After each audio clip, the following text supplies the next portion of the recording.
দিলীপদা, রণকৌশল তৈরির জন্য আমরা জানি যে প্রাক্তন সভাপতি হিসেবে রাহুল সিনহা, সুকান্ত মজুমদার তারা নিয়মিত পার্টি অফিসে আসেন, যে জায়গাটা কোনো একটা কারণে গত কয়েক মাস আপনাকে এই রাজ্য দপ্তরের সেবায় দেখা যায়নি। না, পার্টি অফিসে এলেই রণকৌশল করে সবাই, এর নয়, চাও খায় কেউ কেউ।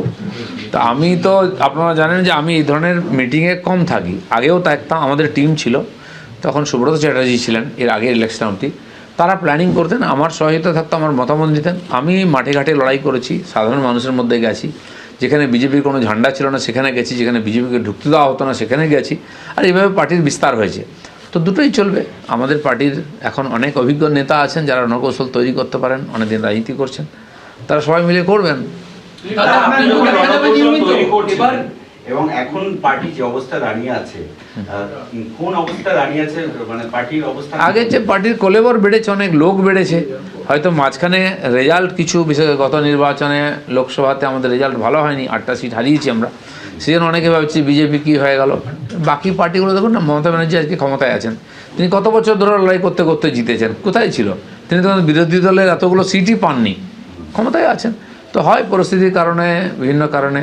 তো এখন সারা ভারতবর্ষে বিজেপি আছে, বিভিন্ন পরিস্থিতি জেতার অভিজ্ঞতা আছে, আর সেই কেন্দ্রীয় নেতারা এখানেও নির্বাচন পরিচালনা করবেন আমাদের সামনে থেকে।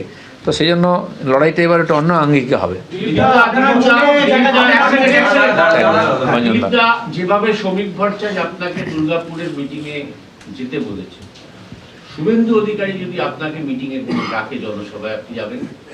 সবাই ডাকলে যাবো, উনিও আমাদের নেতা, সুকান্ত দা আছেন, বা তাদের ছাড়াও আমি একাধিক জায়গায় যাব। কারণ কি, এই যে আমাদের 294টা সিট আছে, তো সব জায়গায় যদি সব মানুষের কাছে পৌঁছতে হয় তাহলে আমাদের সবাইকে যেতে হবে। এক জায়গায় 4 জন মিলে সভা করি তো আমরা কভার করতে পারবো না, আর সেই জন্য আমাদেরকে আলাদা আলাদাও সভা করতে হবে, একসঙ্গেও করতে হবে। সেটা আগামী দিনে বোঝা যাবে কি হবে। খালি 13 তারিখ নয়, তার আগে পরেও সভা করতে পারি আমরা একাধিকবার। আপনি বললেন যে দল যদি চায় তাহলে আপনি প্রার্থী হতে প্রস্তুত। আপনি তো খড়গপুরের প্রাক্তন বিধায়ক, যদি খড়গপুর আসনে আপনাকে দল বলে যে লড়াই করার জন্য, আপনি প্রস্তুত আছেন? হ্যাঁ, খড়গপুরে আমি লড়েছি 2বার, আর দল আমাকে বলেছিল কোথায়, আমি চয়েস বলেছিলাম, জিতেছিলাম। তো এবারে যদি মনে হয় দল আমাকে লড়ালে দলের লাভ হবে, তো আমাকে যদি বলেন আমি নিশ্চয়ই লড়বো।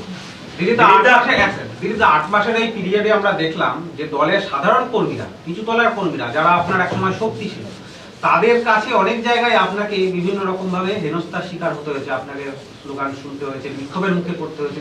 সেই কর্মীদের আজকের দিনে দাঁড়িয়ে কি বলবেন? আমার পার্টির দলের কর্মীরা, তারা আমাকে কখনো বিক্ষোভ দেখায়নি কোথাও, আমাদের পার্টির কাউকেও দেখায় না। হ্যাঁ, বললাম না, বিশেষ পরিস্থিতিতে কিছু লোক বাইরে থেকে এসে তারা ওই কালচারে বিশ্বাস, গো ব্যাক, কালো পতাকা, কখন কাকে দেখাতে হয় তারা ভুলে যায়, অভ্যাসটা রয়ে গেছে। সেরকম কিছু লোক করেছে, তো তারা ঠিক করেছে কি ভুল করেছে, তারা কী করে সেটা ওদের ব্যাপার। আমার কোনো টিএমসি লোকের আমার চিরদিন দেখাতো, সেখান থেকে কিছু লোক ঢুকে পড়েছে, তাদের সেই অভ্যাস রয়ে গেছে।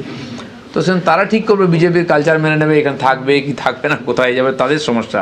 দিলীপ ঘোষের এটা কোনো সমস্যা নয়। বাংলার বিজেপির রাজনীতিতে আপনাকে যদি আমরা আদি নেতা হিসেবে ধরি, তাহলে অনেক দল বদলে বাংলার বিজেপিতে শীর্ষ ক্ষমতায় থাকা নেতারা আজকের দিনে দাঁড়িয়ে নতুন করে তারা প্রমাণ করার চেষ্টা করছেন যে আমি বিজেপিরই লোক, আমি আপনাদেরই লোক। আমরা দেখুন, আদি অনন্ত বলে কিছু নাই। আমি 10 বছর আগে এসেছি, কেউ 12 বছর আগে এসছে, কেউ 8 বছর 7 বছর আগে এসছে। কে আদি, কে অনন্ত? আদি তো অনেক, আর আমার চেয়ে অনেক বছর পুরনো। আমাদের মাননীয় শ্রমিক দা আমার চেয়ে অনেক বছর আগের থেকে বিজেপি করছেন, তিনি আদি। তো পার্টি পরিস্থিতি অনুযায়ী কাউকে কাউকে দায়িত্ব দেয়, কিন্তু আমরা সবাই আদলে কর্মী। তো যারা এসছেন তাদেরও দায়িত্ব আছে যে পার্টির সংস্কৃতির সঙ্গে মিলে গিয়ে নিজেকে বিজেপি হিসেবে প্রমাণিত করা ব্যবহারের মাধ্যমে, আর সেটা অনেকে করেছেন। অনেক লোক এসছে, বিজেপিটা ছিল কোথায়? তো তারাই তো বিজেপি হিসাবে আজকে নেতৃত্ব দিচ্ছেন। এবিপি আনন্দ, এগিয়ে থাকে, এগিয়ে রাখে।